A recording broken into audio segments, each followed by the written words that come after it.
Welcome to a new episode from English Plus Podcast. And today's episode is going to be about vocabulary and speaking. And today we're going to conclude our talk about emotions, moods, and feelings. Now, of course, there's a lot more to be said, but I don't want just to keep talking about moods and feeling. Maybe we will come back to them later in the future to talk about something else. But for today, we're going to focus on emotions, moods, and desires, as this is going to be the last episode of our very mini series, actually, which has to do with talking about feelings. So I would like to welcome all of you to this very special episode, the premium episode, Vocabulary and Speaking, where we don't only learn words, but we learn real words that we can add to our conversations or our writing. So, as I told you, in today's episode, we're going to talk about emotions, moods, and desires. We're going to talk about fixed expressions describing positive feelings, moods, and states. And as negative feelings is part of life, we're going to talk about those as well. We're going to talk about also physical feelings and states. We're going to talk about feel and fright and some other expressions for actions and feelings. And we're going to finish with talking about strong desires and reacting to other people's emotions. We will have all of that in today's episode, and we're going to start talking about fixed expressions we can use to describe positive feelings, moods, and states. That's coming next. I'll be right back.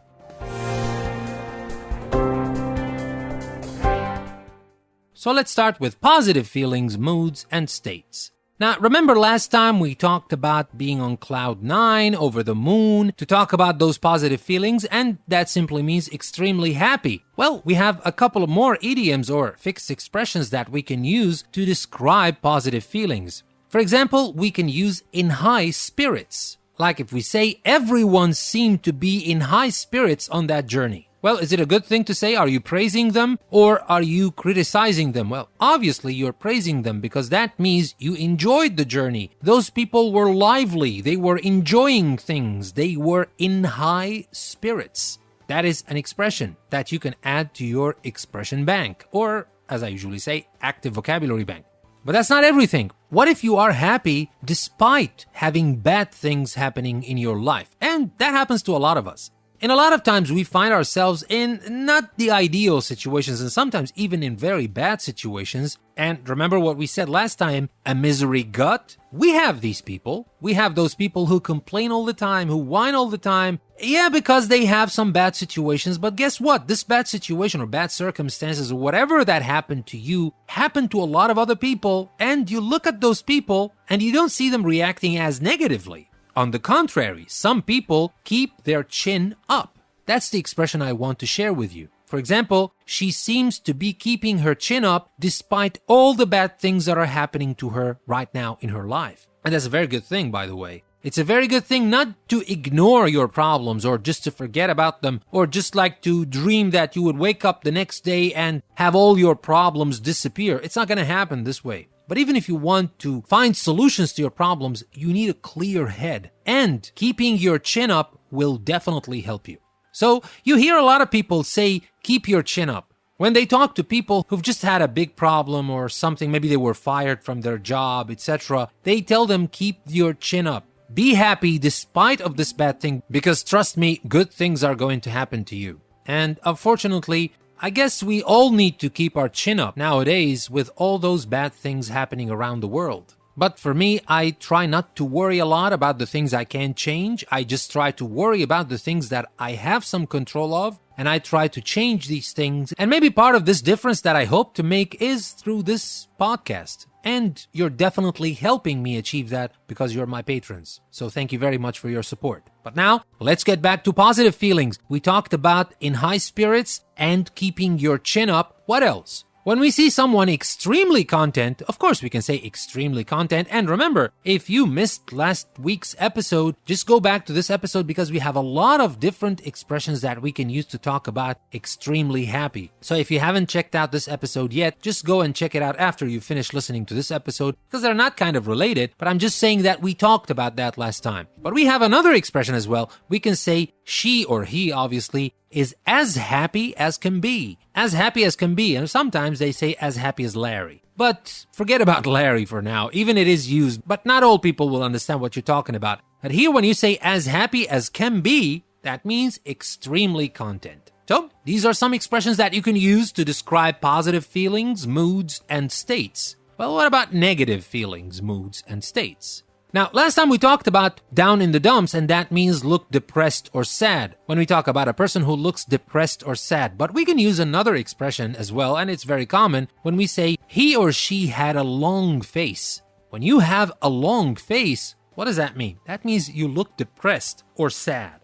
And the next expression, I'm pretty sure you've heard it because it's very, very common, and it's among the ones that we learn first when we learn English, and that has to do with the word mood. But I will just remind you that we can use this word in different ways. We can say Zach is in a bad mood, but we can also say Zach is not in the mood. When you are not in the mood, maybe you don't want to have a conversation now about something important, or maybe you don't want someone to ask you a question. Maybe it's a routine question, but you're not in the mood right now, and maybe that can wait just for a little while until I'm back in the mood. When I say I'm in the mood, that's positive. I'm not in the mood, that's definitely negative. And you can also say I'm in a good mood or I'm in a bad mood, or someone is in a good mood or someone is in a bad mood. All right? So that is another expression to talk about negative feelings, moods, and states. Well, also you can use a simile. We can say Martin was like a bear with a sore head. Well, that's not exactly bad mood or depressed. We're talking about someone extremely irritable. What does that mean? That means they get angry very quickly. I mean, sometimes we've all had the situation. I mean, I didn't say anything. I just told him something and he just got crazily angry about it. When you talk about that, this person is irritable. Maybe it's all the time, which is bad. If a person is irritable all the time, that's really bad because obviously you can't actually have a conversation with this person. You can't communicate with this person. Anything would make them get angry. And there are people like that. But sometimes it's not all the time. It happens. It happens to all of us. I mean, sometimes we're not in the mood. We're in a very bad situation. We just don't feel like talking to people. So we might just stay away. I'm not saying weeks. I'm just saying hours or maybe even, just like minutes. But the point is, when a person is like that, extremely irritable person, you can use this expression. I find it interesting. Like a bear with a sore head. That means someone who is extremely irritable. And what about physical feelings and states? Because it's not always about just positive feelings and negative feelings. Sometimes it's physical. And we're talking about physical feelings and states. Like when you're exhausted, you can simply say, I'm feeling done in. That means I'm exhausted. If you're not very well or maybe a little bit sick, you can say, and this is very common by the way, you're looking a bit under the weather. If you're a bit under the weather, that doesn't mean you're seriously sick. Maybe you've just caught a cold or something and the symptoms are not that strong, but you don't look well. Of course, you can simply say you don't look well. What's wrong? Are you feeling okay? Or whatever you want to say. Or you can use this fixed expression. You can say you're looking a bit under the weather. But if it is the opposite, if you are in good physical condition, you can use on top form. On top form. She looked and felt on top form. She was in good physical condition. And since we're still talking about physical feelings, what about sometimes where you are unable to balance? You feel as if you will fall over. You can use the expression, I suddenly felt my head was spinning. Maybe because of something you heard, or maybe because of something you ate, or maybe just you kind of got up very fast. I mean, it happens sometimes and you just feel your head spinning. I suddenly felt my head was spinning. Maybe because you're not well, maybe you're sick or something and you need to see a doctor, or maybe just something simple and it will just go away in a few seconds. But anyway, if you want to describe this, you can use this expression. I suddenly felt my head was spinning. And now, what about fear? What if you want to talk about fear? Well, we're going to talk about that next, so don't go anywhere. I'll be right back.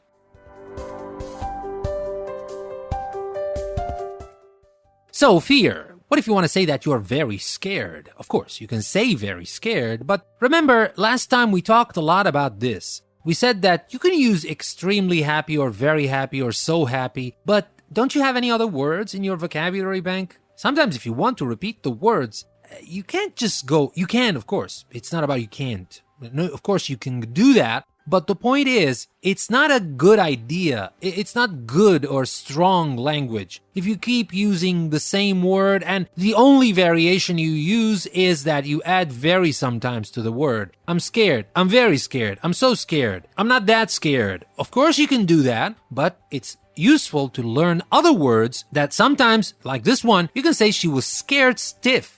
If you say she was scared stiff, that means she was very scared. And that's a lot better than just saying very scared every single time. She was scared stiff, or we can say she was scared to death, extremely terrified. You can do that, scared to death. And by the way, to death, we use it with a lot of others. But let's stick to fear here. Sometimes, if someone frightens you a lot, maybe because they were too late, especially if you're talking about your children or somebody you really love, and you're so worried, what do you say? You frightened the life out of me. She frightened the life out of him. He frightened the life out of her. That's the expression. Frighten the life out of somebody. That means you frighten somebody a lot. If you're so afraid that you're like trembling with fear, you can use another expression for that. You can say, we were all shaking in our boots or shaking in our shoes. Of course, you can say we were shaking with fear or trembling with fear, but you have this expression if you'd like. Shaking in our boots or shaking in our shoes. And another one for just describing very scared. Remember we said you can say scared stiff or scared to death, or you can also say scared out of his wits or out of your wits or out of her wits. The poor lad was scared out of his wits. Very scared indeed.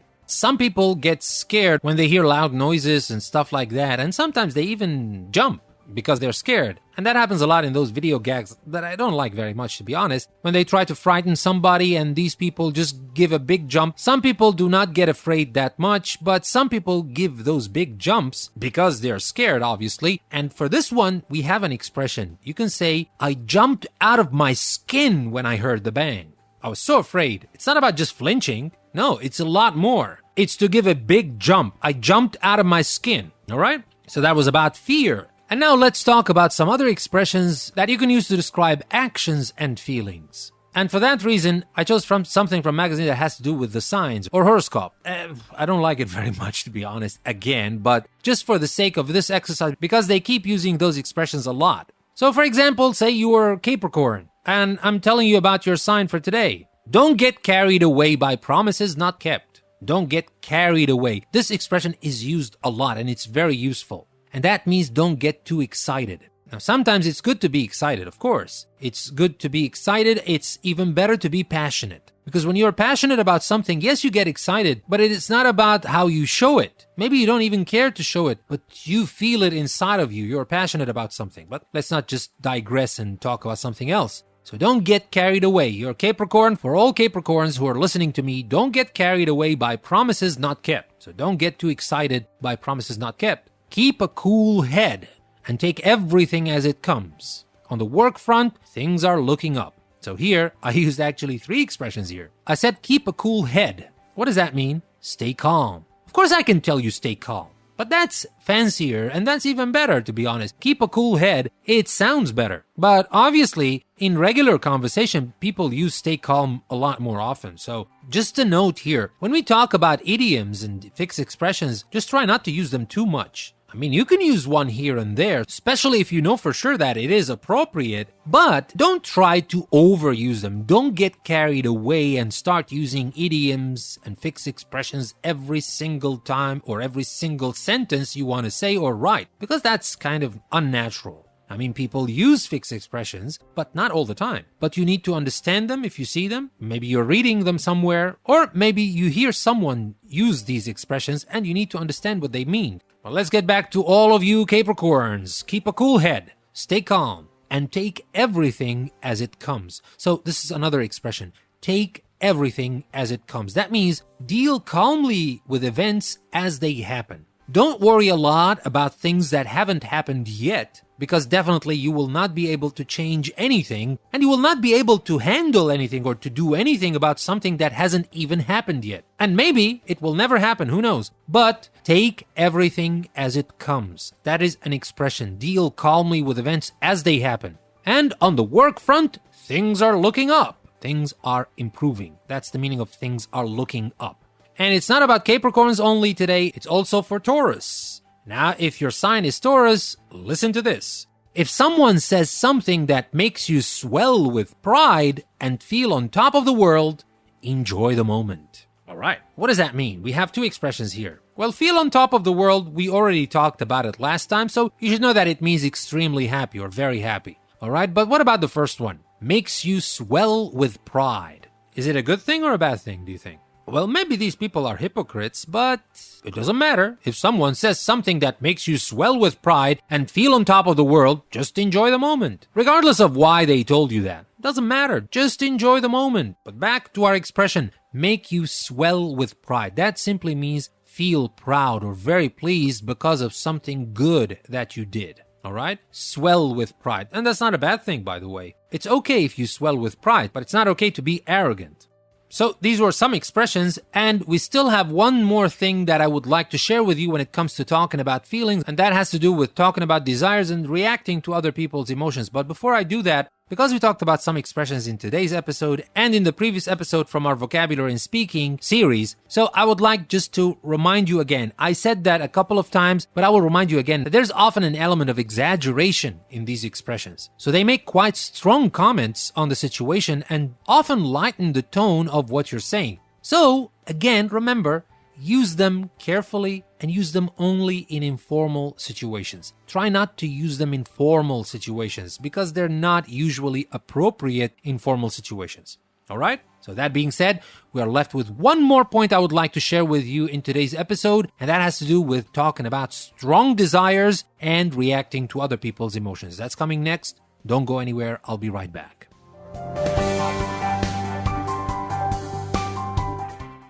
And finally, let's talk about strong desires, something that you want very badly. Strong desires. Now let me give you some examples and then we will talk about these expressions, words, etc. that we can use to express strong desires.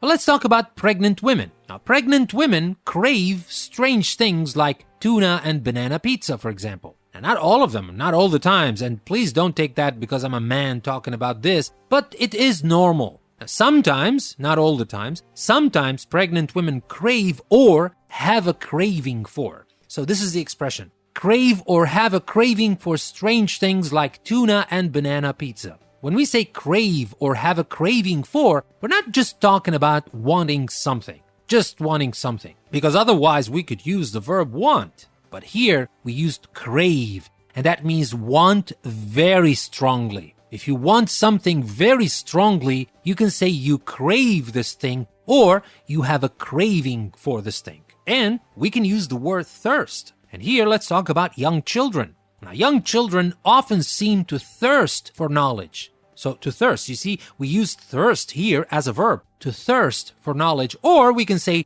to have a thirst for knowledge. Whichever you think is easier for you to remember, just remember this one and use it. To thirst for knowledge or to have a thirst for knowledge. Now, obviously, this is very easy to understand. Yeah, it's not about being thirsty and you want to drink. No, you have a thirst for something else, like knowledge. You feel very strongly that you want it. You want knowledge. Or anything else for that matter. It's not just for knowledge, right? You can thirst or have a thirst for anything that you want very strongly. Like crave or have a craving for. And there's even more. We can say yearn, which is spelled, by the way, Y-E-A-R-N. Let me give you an example. Sometimes my cousin just yearns to be on her own with no family responsibilities. What does that mean? When you yearn to do something or to be something or whatever. So she yearns to be on her own with no family responsibilities. Now, if you yearn to do or you yearn for something, or again, you have a yearning for something, you can use it in 3 different ways. You can yearn to do something, or you can yearn for something, or you can have a yearning for. Not have a yearn, by the way, not like thirst. If you want to say have a, you need to say have a yearning for something. But what does that mean? That means you want something that you do not have and often, unfortunately, can never have. So we usually use yearning for things that we can't usually have, but we really want. So it's kind of frustrating. Or we use this word out of frustration, right? And one last very useful word when we talk about strong desires. Remember, we're talking about strong desires here. It's part of our Talking About Feelings episode 3. Now, for those of you who missed episode 1 and 2, you can find them on Patreon. You can find them on the website. But anyway, the last word we can use to talk about strong feelings is covet. C-O-V-E-T. Let me give you an example. An Olympic gold medal is probably the most coveted sporting prize. Most coveted. Well, to covet something means to want to possess it very much. And it's not like yearn. You can have it, but it's not usually easy. It's very difficult, but you can get it if you want. So, To covet something means to want to possess it very much, like Olympic gold medals. We said probably the most coveted sporting prize ever. So that was about strong desires, and our very final point in today's episode is going to be about reacting to other people's emotions. I will give you some examples, and we will talk about some words that we can use to express this kind of reacting to other people's emotions. Let me start with the first example. Johnny tried to diffuse the tension by changing the subject. She tried to diffuse the tension by changing the subject. Well, what is the meaning of diffuse here? We can use that, and remember, we're reacting to other people's emotions. When you diffuse, like here, the tension, you make a dangerous or tense situation calmer. And usually wise people do that. Wise people who know exactly how to diffuse tensions, not to fuel the tension, which is the opposite. And here, of course, we're talking about a positive thing, to diffuse the tension. Let me give you another example and another word, of course. Tim was very angry with his daughter, and it took her a long time to placate him. Placate, by the way, placate. So, Tim was very angry with his daughter, and it took her a long time to placate him. What does that mean? When you placate someone, is it like diffuse? Well, it's close, but not exactly. When you placate someone, you stop someone feeling angry. And if a person is very angry, it's kind of difficult sometimes to placate this person, but it is important at the same time. Because again, it happens all the time. When you see that the person in front of you is angry, try to control yourself and not be angry at the same time. Because if two angry people are in the same room, bad things, disasters are going to happen. So maybe one person tries to placate the other person, and then you can talk about the whole thing when you both calm down. But anyway, the word is placate. We still have two more words: conciliate and appease. Let's start with conciliate. Let me give you this example. An independent advisor has been brought in to conciliate between the unions and the employer. Now, I know this is a very formal word that we use, but what does it mean when you conciliate between two parties? Well, that means you end a disagreement between these two people or groups by acting in a friendly way towards both sides. And usually, you bring a neutral side. You don't bring a person who is on this side or that side to conciliate between the two sides, because it's kind of impossible. This person will be biased. You will want to bring a neutral person who can act in a friendly way towards both sides to conciliate between them. So, you see, to end the agreement between these two people or groups or what have you. Our very last word for today's episode is appease. Appease. Let me give you this example. Although appeasing the enemy postponed the war for another year, it did not ultimately prevent it from happening. So what do you think that means? Well, this word is very specific. And this is the type of word that when you really want to use it and you don't have it or you don't know it, you're going to have to explain what you want to say in 10 words or even 2 sentences. Well, one word is enough. Appease.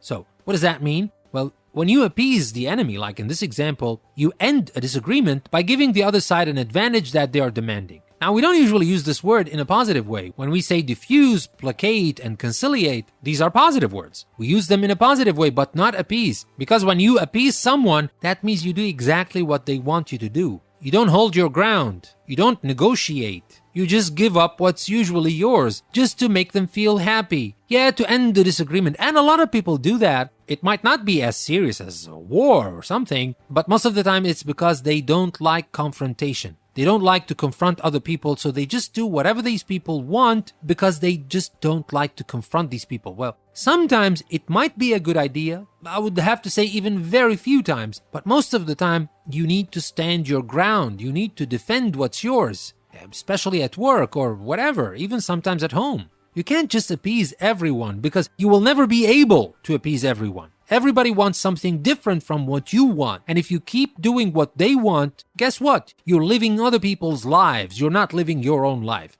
So stop appeasing other people and live your own life, regardless of what they think. But let's not turn that into a self-help episode. Let's remember again, appease means to end a disagreement by giving the other side an advantage that they are demanding. And obviously, this is a formal word. And remember, we use it in a disapproving way. We don't usually think this is a good idea, and that's why we use appease. Now with that, we come to the end of today's episode. I would like to thank you very much for listening to another episode from English Plus. This is your host, Danny. I will see you next time.